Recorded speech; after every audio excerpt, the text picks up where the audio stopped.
Vous nous suivez à travers le monde, chers internautes. Pesino mbote, mbote tolbaka likambo mabele, likambo mabele.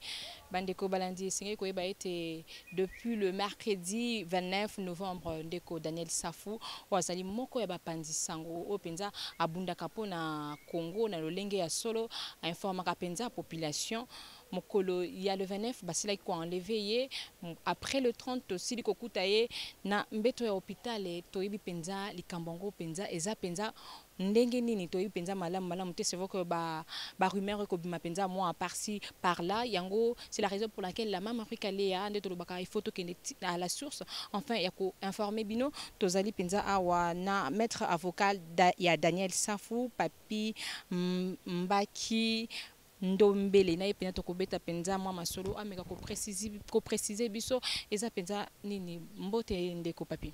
Bonjour madame le journaliste.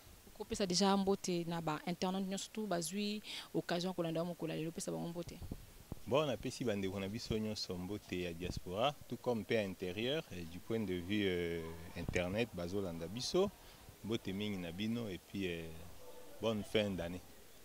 Matondi mingi ndeko maître avocat c'est vrai que batoko s'est posé vraiment ba mitune ko tuna mpenza mwa mingi yozali maître avocat Daniel Okoko ebisa biso nano na minute Daniel Safou aza le lenge nini. Bon, du point de vue santé siko ça va quand même parce que jour bakanga kié bino boye bindenge police ya mboka na biso ekangaka na bandenge moko boye ba brutaliser kié ce qui fait que asali moi crise moko. Mais bon, moi, c'est cours moko médical et acquis. Sikoyo, ba perfusa qui je crois, Daniel Aza siko bien, mais Aza kaka jusque là détenu na pire place Aza kona. Et ça qui ndengeni parce que non, bon, vous savez ce qui est vrai. Là, Daniel, effectivement, va auditionner qui est lobby. C'était vers 20 h. Malheureusement, sans présence, il y a Bissoba, notamment Gaïa, auditionné qui est. Mais jusque là, il était le pourquoi la Kangi wana. Au moins, il y a biso na ba mboka ba yaso komi, ba Kangi ba biso, ba Kangi po na boy. Mais il le moté mais ba auditionné car ba tuni qu'un certain nombre de questions. Voilà, est-ce que ça là qui voilà, est-ce que ça qui voilà, est-ce que ça là qui boy. Daniel à reconnaître et l'autre de mon côté. Alors, pour le moment, ils n'ont pas si pour Natolo qui va poursuivre et pour mais au moins, je peux dire, la police a bien noté le pourquoi à Kangié, c'est qui les plaignants. Déjà, c'est un dossier, il n'y a pas de plaignants. Pour ceux qui dossier plaignants, Zali déjà au départ, Sakamotu, Tala, Bafundio, parce que au finga qui mututel, parce que au Ibaki loko mututel. Mais dans le dossier jusque-là, c'est là comme côté. Donc, selon l'information, tout ça, on a une vidéo que l'Axapenza était azali fautif quelque part. Bon, la vidéo qui s'y était, en tout cas, on a pénétré comme on a en tant que conseil naïe. Donc, toujours le dossier jusque-là, toujours là. Déjà, du point de vue de la forme, lorsque Okangi Moutou était dans la funda qui était les faits pour lesquels Azawana. Déjà vice des formes.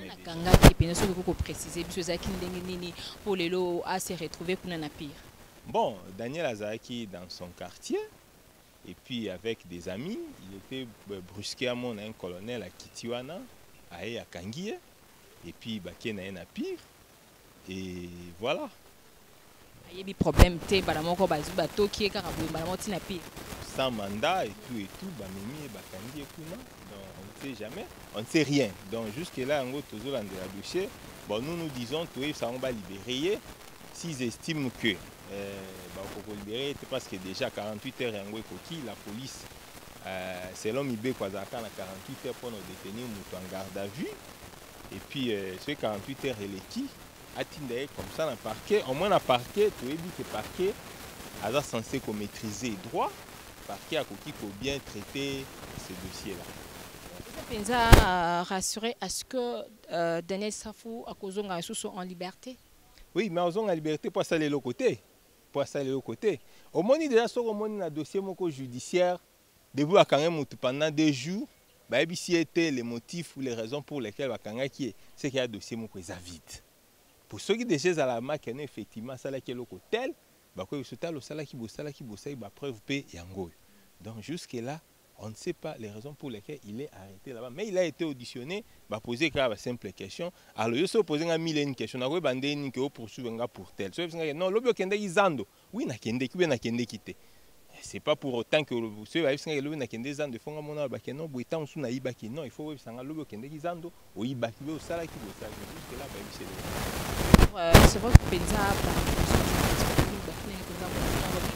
kokota na ye mpenza ndenge akoti na kasho te bakopike mpenza mwa bakisi ya malamu te enfin ke bebisa susu nzoto ya ndeko Daniel Safou.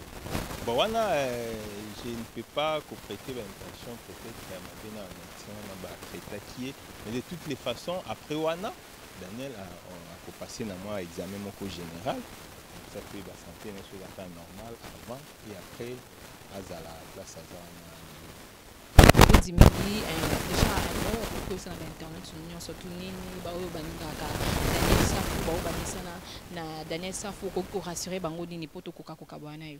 Bon, la vérité c'est que moni Daniel Safou ce sont ba journalistes ba mikolo oyo bazo défendre mboka plus que même ba politiciens mususu lelo baza kolala. Donc partant de cela banguna démocratie bakoki jamais kolinga bamona ba journaliste wana neti ba Daniel ba Mukebai ba Peter ba Joël Kade ebele bazana ba Christelle bakoka ko émerger bakoka ko zwa leadership moko bwe na niveau ya opinion bakoluka kaka baluka ko étouffer bango mais bakolonga te parce que baza bato ba osamsa bango bien population sepelana bango et puis nzambe bazana bango tondi mingi bayimboka wana ezali bongo avocat ya Daniel Safou to ebi on penza malamu asili ko kangama kuna pire mais a rassurer biso parce que à cause la bientôt libre to ebi te base la combien de jours. Bon biso soya na biso za ata siko kaka ba libéré mais bino webi justice ya Congo ndenge marchaka boke za kifa tozotala ti lelo na pourquoi biso ba libéré été en tant que praticien des droits. Merci beaucoup. Mingi pour consulter Léa et PK TV sur YouTube pour nous news et puis on a côté clip ya Mama Africa. Un grand merci. Nabino Stoubola Debiso Mokili Mobimba Toko Sala Kaka Musala. Bye bye.